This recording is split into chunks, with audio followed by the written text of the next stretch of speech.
We're in Rosen, Discrete Mathematics and its Applications, Section 10.1, Introduction to Graphs and Graph Models.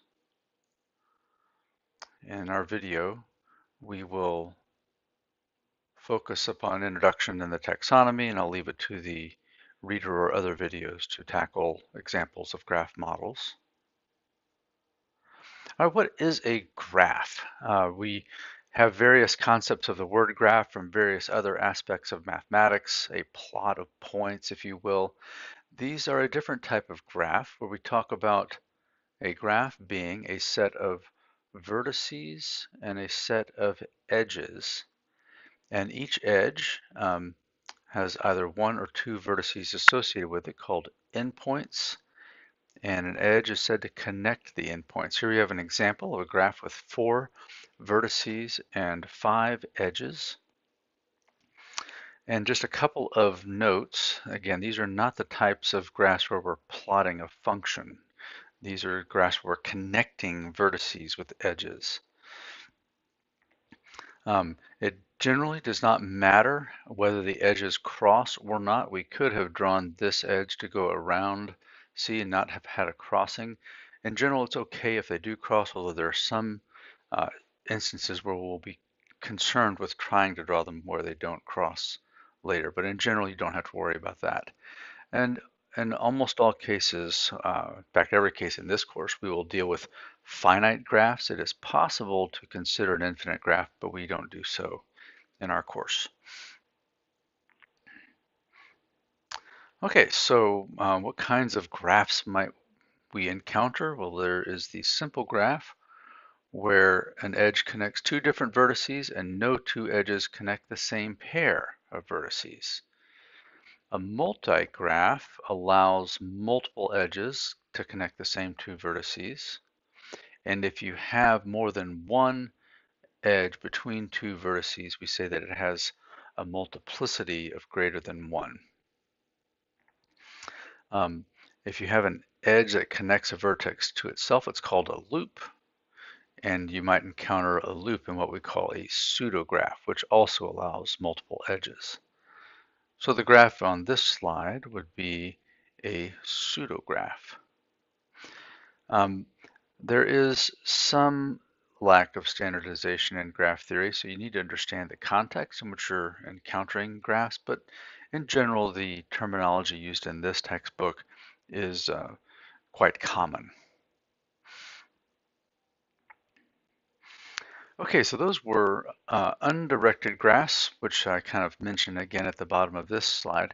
The concept of a directed graph also, in a directed graph is a two-tuple of vertices and edges, but these edges are called directed edges or arc. They're associated with an ordered pair of the vertices on UV, where U is a vertex and V is a vertex, and the edge is said to start at U and end at V.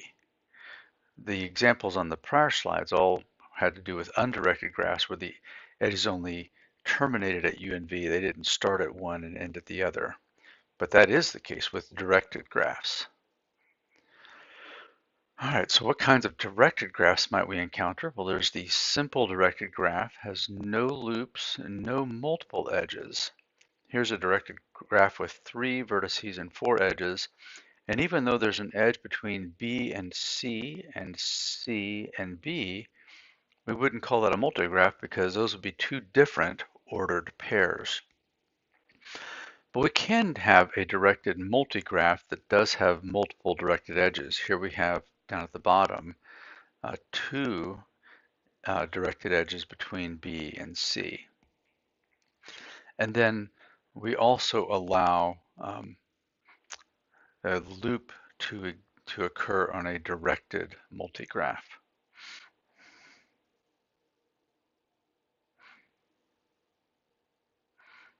So here we'll look at a quick example of how we encounter different types of graphs for a specific problem. We use graphs for numerous things, and I will let you encounter the many examples offered in the textbook or even in your own experience. But you can imagine that you would want to, you could represent computer networks with a graph. Here we have a data centers in various cities connected by a communication link, and we're just using a simple graph to do it. Are these communication centers or data centers connected between San Francisco and Denver? Yes. Between San Francisco and Chicago? No, because there's no edge direct connecting them. So this would be a simple graph, just carries the basic connectivity information. On the other hand, if we wanted to model the number of connections between 2 points, we could use a multi-graph where there are three, say, T1 links between Denver and Colorado data centers, but only one T1 link between San Francisco and Denver. If we wanted to model diagnostic capability, we could uh, choose to use a loop to indicate that, where you could have a T1 simulator perhaps at each of these nodes. And if you had a node that didn't have one of these simulators, it wouldn't have a loop. In this case, all of these do. And if there was some kind of technology that was only one way appropriate, one-way connectivity, maybe some kind of one-way encryption, then you could model that with a directed graph.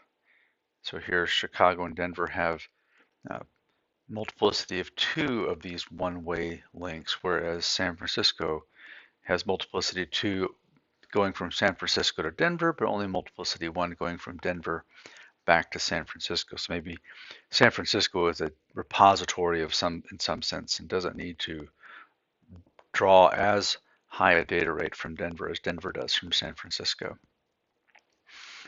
All right, that's just an example of various ways we could model communication networks with the types of graphs. Here's a summary table of the types that we've encountered. For undirected graphs, we have simple, multi, and pseudo graph, where in simple graphs we do not allow multiple edges nor loops. Multigraphs allow multiple edges but no loops, and pseudographs allow multiple edges and loops. For the directed graphs, the simple directed graph, no multiple edges, no loops, but a directed multigraph allows both multiple edges and loops. And then we have the mixed graph, which contain any of the above types of edges in a single graph. That is your introduction to graph theory.